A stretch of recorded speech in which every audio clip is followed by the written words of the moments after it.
Jadi sedikit banyaknya rijekan itu tergantung yang nyortir. Kalau ikan nggak pernah disortir, nggak ada rijekannya itu. Oke, Assalamualaikum warahmatullahi wabarakatuh. Di sini saya akan menjelaskan tentang ikan reject, ikan cendol, dan ikan yang menyimpang. Jadi ikan gupi itu biasanya dikategorikan dari tiga itu ya. Kalau semisal ada yang berpendapat lain, silahkan ditinggalkan di kolom komentar.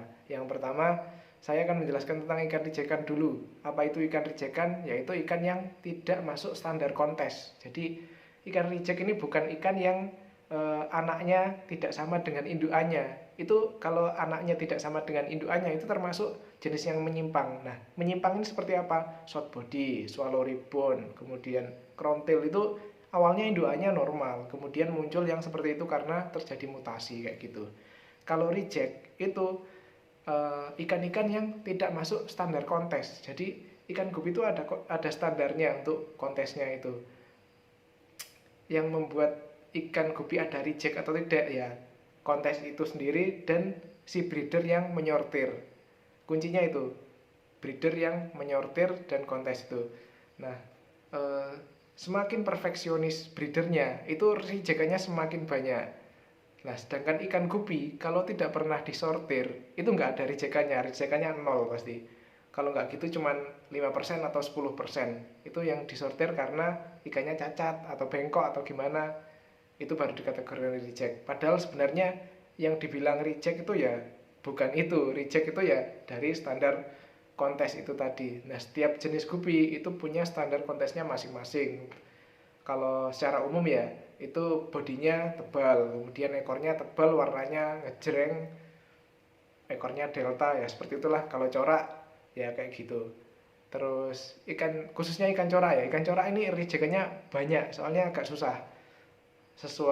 Punya corak yang sesuai standar kontes itu agak susah. Khususnya bluegrass. Nah, bluegrass ini seperti itu. Jadi bluegrass itu kan ada naik tebal yang warna putih, kemudian ada coret hitamnya, kemudian ada ekor coraknya itu harus grass, titik-titik kecil, nggak boleh totol-totol. Kemudian dorsalnya itu juga ada coraknya, itu semuanya dinilai. Nah, bluegrass itu kan kenapa bluegrass itu banyak rijekannya? Yaitu susah yang menemukan kayak gini. Kadang ada yang naiknya tebal, putihnya tebal, hitamnya tebal, tapi yang sebelahnya ini nggak tebal, kayak terputus gitu. Ya udah itu termasuk reject. Kadang naiknya tebal, hitamnya tebal, tapi ekornya ada totol-totolnya gitu. Kayak yang totol titik-titiknya besar. Harusnya kan grass kan ya grass, titiknya kecil-kecil kayak gitu. Jadi itu banyak rijekannya. Dragon itu juga lumayan banyak rijekannya. Jadi dragon itu misal kalian punya blue dragon, nanti akan muncul ada yang agak yellow gitu. Bluegrass tadi juga ada gitu yang biru tapi di pangkalnya ada yellownya, itu juga termasuk reject sebenarnya. Cuman ya kembali lagi ke breeder tadi, dikategorikan reject atau bukan. Kalau standar kontes sih itu termasuk yang reject. Kemudian kembali lagi ke blue dragon. Jadi kan blue dragon kalau blue ya harus blue, nggak boleh ada kuning-kuningnya dikit. Sedangkan yellow dragon ya harus kuning, nggak boleh ada biru-birunya dikit. Seperti itu. Red ya red, nggak boleh campur lah. Masa jadi rainbow dragon kan juga nggak gitu, gitu. Kayak gitu. Jadi sedikit banyaknya rijekan itu tergantung yang nyortir. Kalau ikan nggak pernah disortir, nggak ada rijekannya itu. Jadi wajar ikan banyak rijekannya itu. Semakin perfeksionis itu rijekannya semakin banyak. Kayak gitu. Jadi breeder itu benar-benar menilai, itu benar-benar wah ini cocok untuk dibuat kontes, ini cocok untuk dibuat tidak ini tidak cocok untuk dibuat kontes, jadi jadinya dimasukkan reject. Jadi gitu rijekannya banyak kalau yang perfeksionis. Tapi kalau yang ya begitulah, rijekannya mungkin dikit, 10-20%. Oke, jadi wajar ya teman-teman, ikan banyak rijekannya itu semakin bagus ya gitu. Seperti itu.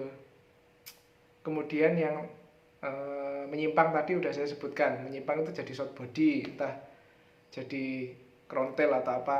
Yang awalnya itu induknya nggak memiliki crowntail atau nggak memiliki swallow ribbon, kemudian anaknya muncul kayak gitu, ya itu berarti kan menyimpang. Nanti kalian bisa lakukan inbreed, kemudian dimurnikan gennya kayak gitu, diperkuat dengan inbreed itu.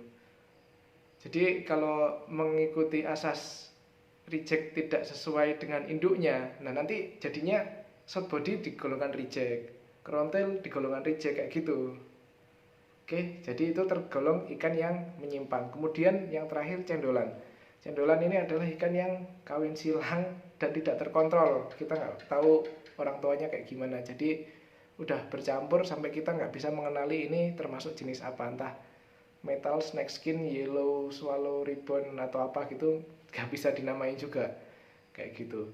Oke, setelah ini akan saya tunjukkan ikan-ikan saya yang mengalami penyimpangan. Oke, langsung aja. Nah, ini anakan dari penyimpangan PRTDE. Waktu itu ngebreed PRTDE, muncul anakannya itu ada coraknya, tapi coraknya nggak rapi. Nah, saya breed lagi, harapannya punya perembe gitu ya, tapi jadinya malah kayak gini. Malah unik, warnanya agak ada biru-birunya. Terus ini kalau nggak salah reject dari Black Moscow, kalau nggak HB Blue.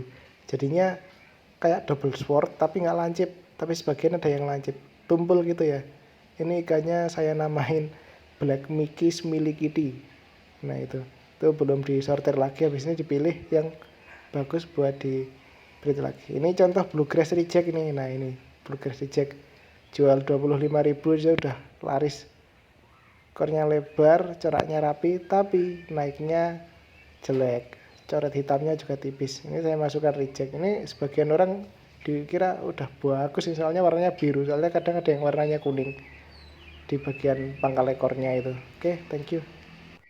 Oh iya, ikan reject itu anakannya belum tentu reject loh ya. Dia masih berpotensi untuk menghasilkan anakan-anakan yang bagus, yang sesuai standar kontes. Kayak gitu.